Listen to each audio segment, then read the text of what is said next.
Got a Samsung set in today. We know the problem is going to be backlights. Don't know how bad it is though, because, well, it works if you turn the backlights down, like to 1, but if you try to turn them up, they go out. So we're going to examine this set and see how bad it is, and then let the customer know what he's looking at. This one may surprise you of how many LEDs have actually failed. So we got a Samsung. Observe. Turn it on.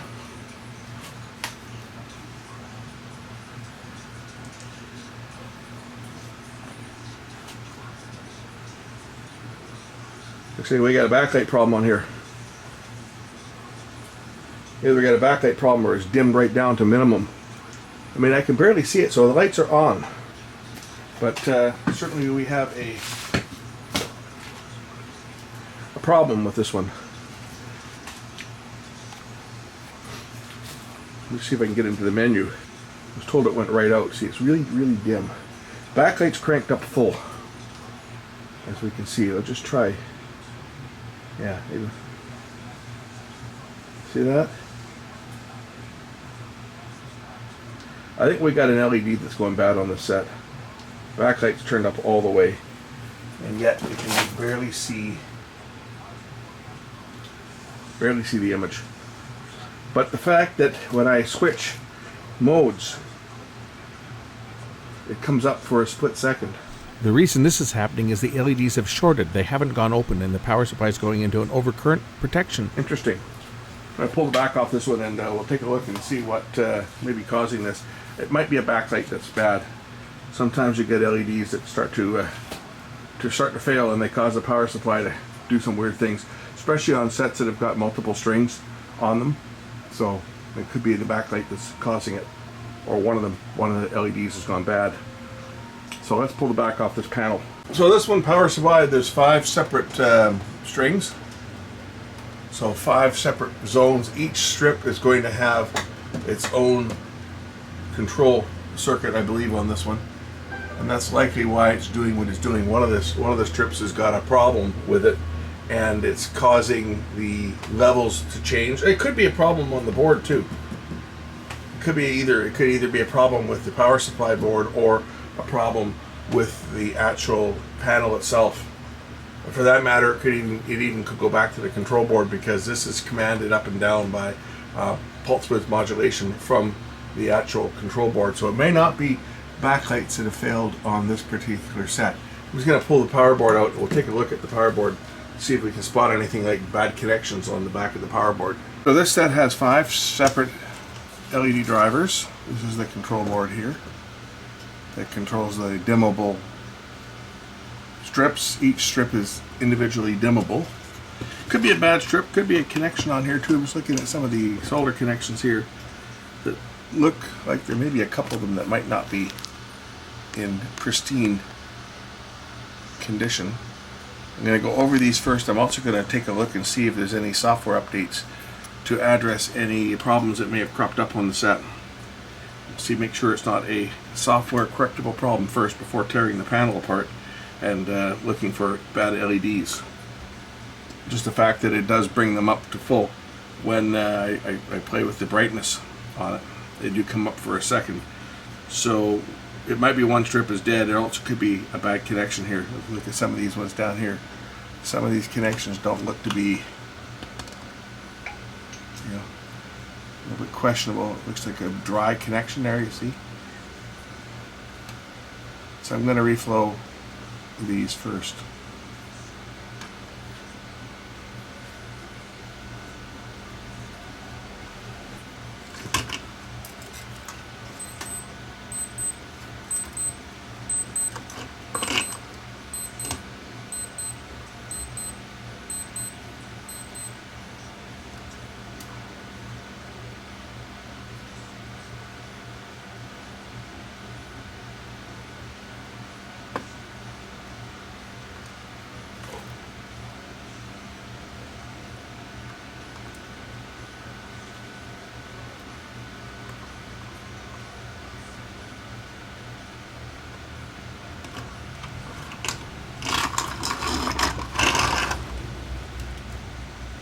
If I turn the backlight all the way down to minimum, the backlights will actually come on, and as I raise the backlights, it'll show me which one, which strip the light has failed in. Because we have one that's breaking down when it gets up over a certain level. It's going out. They're all on now. If I bring up the menu, backlight, and watch what happens as I increase the backlight. You'll see that the top section starts to go out. You see, at the very top screen here, it goes dim. There's probably more than one LED that's out on here too, because I do see some dark patches, so there's probably some that have shorted. But definitely when I get above 1, the whole panel is going to go into shutdown and lower down the current for them all. So we have a backlight problem on this set.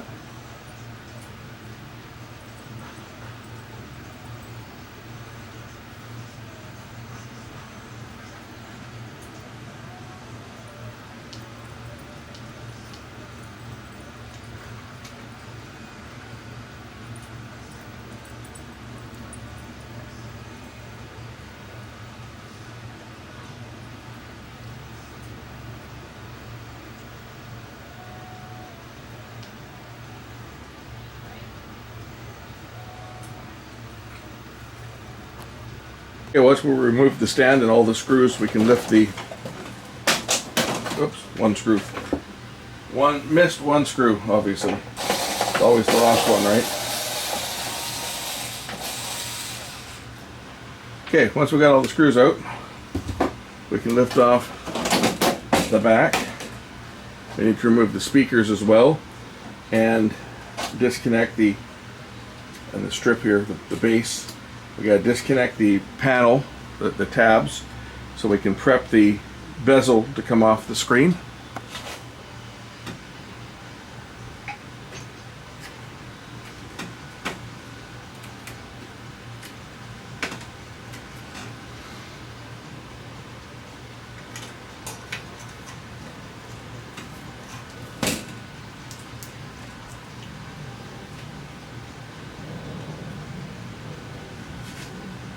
So the bezel lifts off.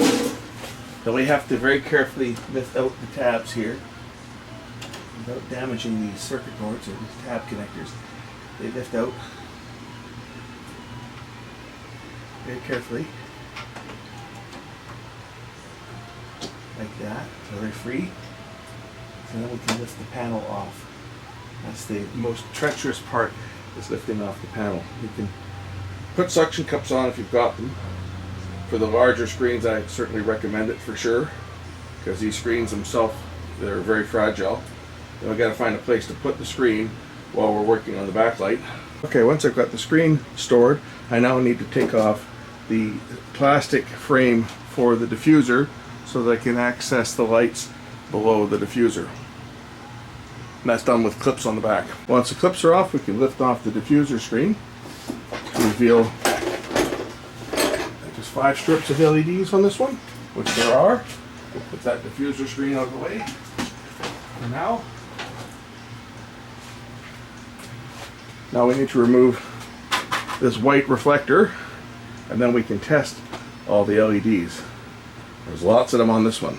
There's 5 separate strips, but we know, because we saw which one went out, we know it's going to be on the top strip, because we saw that one go dim before the panel went out as I increased the brightness. We release the clips from the back. They're just held in place by a little push clip. You just squeeze it with pliers on the end here and it'll pop out. We remove these 6 clips.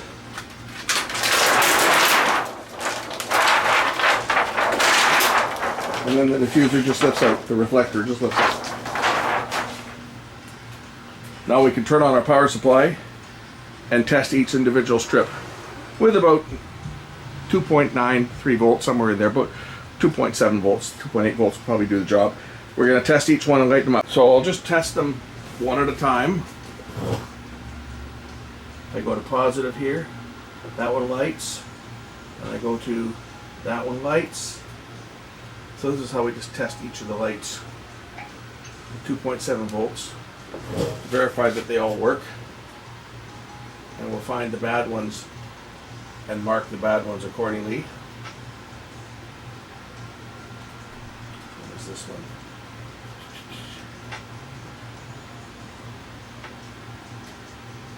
That one might be one that's bad.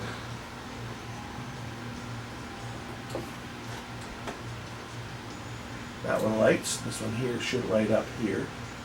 One of these ones. Huh, that one there might be bad right there. It's not lighting. We may have more than one that's bad on this one here. Next strip. That one's good.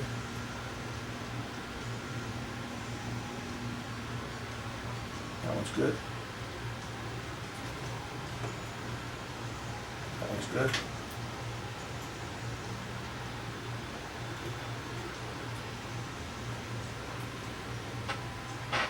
That one appears to be bad as well.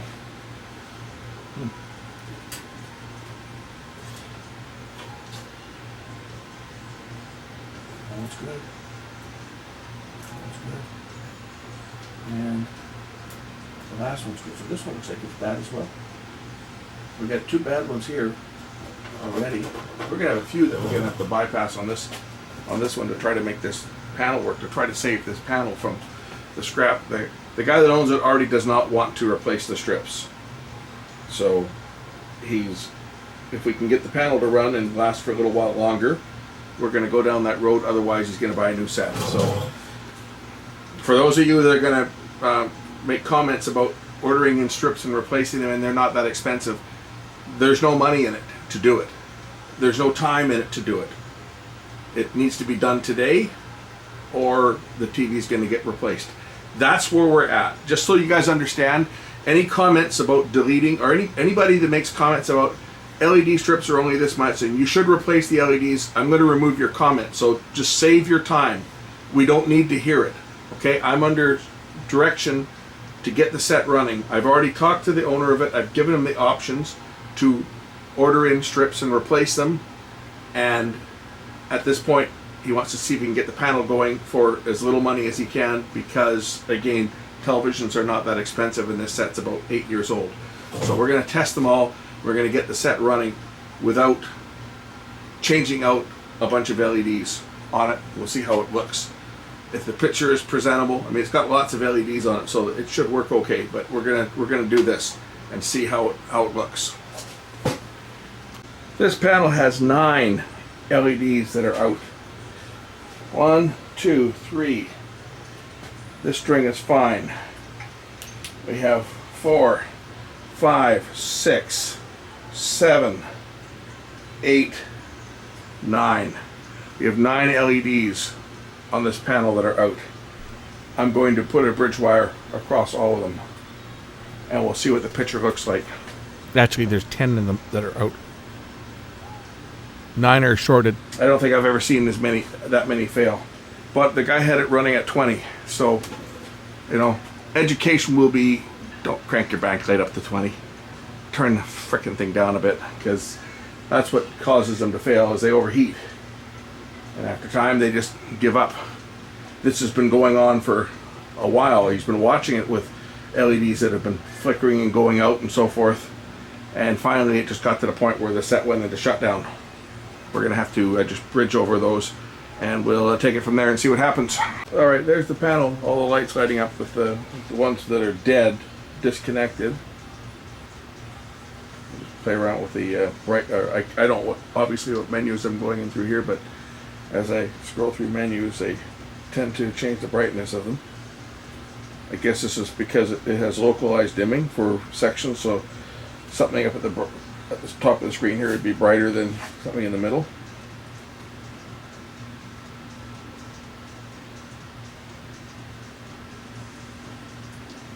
Anyway, let's throw the screen back on and see how bad it looks with a bunch of lights that are dead. Reset the screen. I'm going to reattach the tabs here and then put the front bezel back on, snap that back on, and then I can test the set and see if we've made any improvements, whether it's going to look okay or whether I'm going to have to break the bad news to them that it's not going to look well. We'll see. We'll see how it looks with all those LEDs that are out. It might be watchable. Carefully have to reseat these edge connectors, the tab connectors. This is the most fragile part of the panel. Because if you tear these tabs, you will ruin the panel. I'm just going to sit in just like that. There, okay. Whew. Okay, that is in place now. Now I can put the front panel on and clip it in place. And then I'll breathe a sigh of relief, because this is the, this is the part that makes me and anybody that works on these nervous, is having to lift the screen off. It's so fragile, especially these tab connectors. They're hot pressed on, and if you separate them or tear them, the panel is shot. So it's nail biting time. I don't have any nails left because I've been biting them from working on this set. Let me get the front bezel on, and we'll get the set kind of back together and test it and see how it looks. Once the panel fits in place, it just sits over top and it just snaps down all the way around. There should be no resistance whatsoever when you put this on.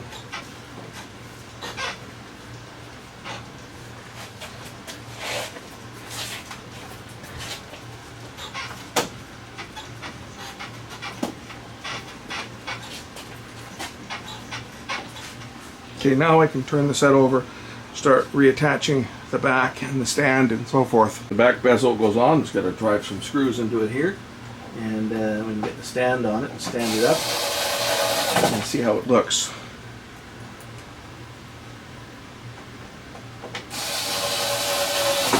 If I got all my connectors put together properly, then everything should be fine. Some of these screws are marked with an M. They use a machine type screw. Others are plastic screws. So you have to make note. Although all the machine screws are marked with an M, so there's no excuse for getting the wrong screws in the wrong place. I'm going to do a network update. Just waiting for my wireless network adapter to train up. And we're going to do an update over Ethernet and see if there's any updates for the TV. Here we go. Software update by online.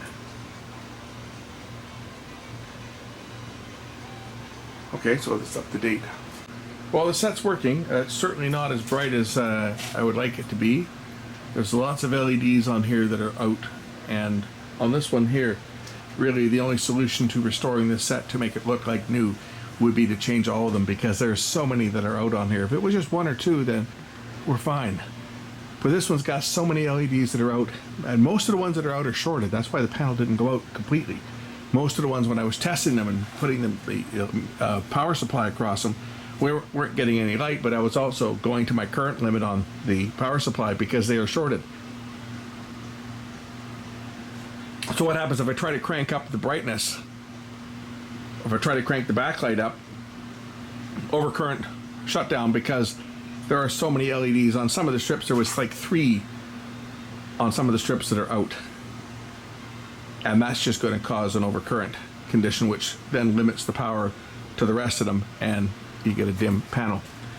It certainly would be watchable in a dark room, but I think that the owner of this one's going to have to decide whether he wants to spend the money to change all of them, or whether he wants to replace the TV.